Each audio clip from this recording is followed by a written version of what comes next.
因为徒手干死26人而入狱，成为了这所监狱最凶狠的人。所有人对他闻风丧胆，手铐和牢房都是特别量身定制的。前英国足球队队长丹尼听说这个人窝在监狱里，主动醉驾，然后再殴打佛伯勒，就为了找他。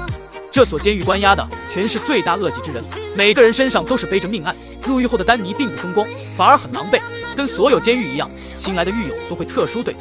先是佛伯勒的一顿毒打，接着吃饭时候被囚犯殴打，上厕所时被囚犯割伤了脸，还被关进了满是蟑螂的小黑屋。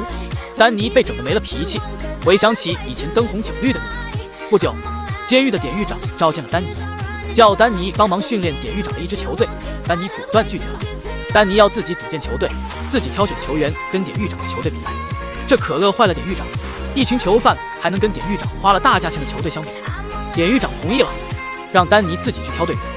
丹尼打听了杀人狂魔所在的房间，径直找到了他。原来杀人狂魔阿森以前是哪间守门员，因为生性怪癖，性情急躁，在一次意外中徒手干死了26人，被抓入狱。阿森见是丹尼要和他一起踢球，很高兴的同意了。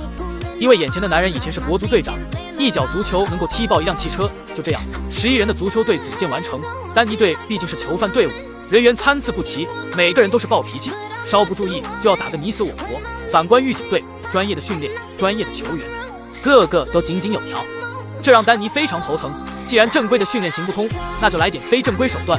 丹尼叫阿森教了他们球场81路变化、扣鼻子、踩腿、踢蛋、旋转揪腋毛等等，众人都非常喜欢这些招式。经过丹尼的细心教导，众人都慢慢的老实起来，合作起来。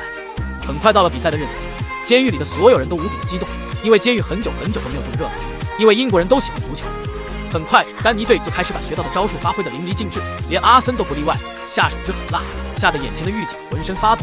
很快，丹尼队就以2比0的绝对优势碾压狱警队。典狱长看到心急如焚，因为典狱长为了这场球赛开了赌局，如果狱警队输了，会让他倾家荡产。中场休息的时候，警告丹尼，如果不放水的话，就要让丹尼永远的留在监狱。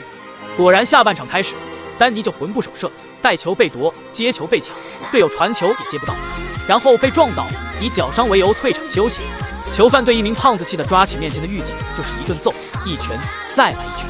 胖子被罚红牌退场，在突然少了2人的情况下，囚犯队节节败退，狱警队很快就把比分追了回来。现在是2比2。丹尼看到队友焦急地看着自己，心里万分的自责。再看到典狱长一副小人得志的脸，丹尼决定重回球场。果然，在丹尼回到球场后，队员们一个个跟打了鸡血似的。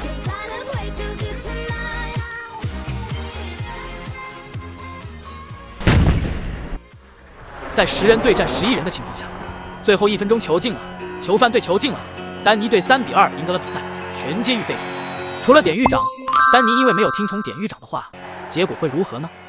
这是一部讲述从一个超级球星变成了一个卑微的囚犯，从被人歧视和针对到后来团队一致的踢球赢了狱警组成的球队，也见识了在监狱不同的足球比赛方式，加上了很多暴力的元素。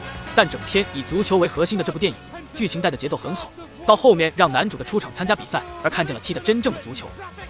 好了，本期视频就到这里，关注我，我们下期再见。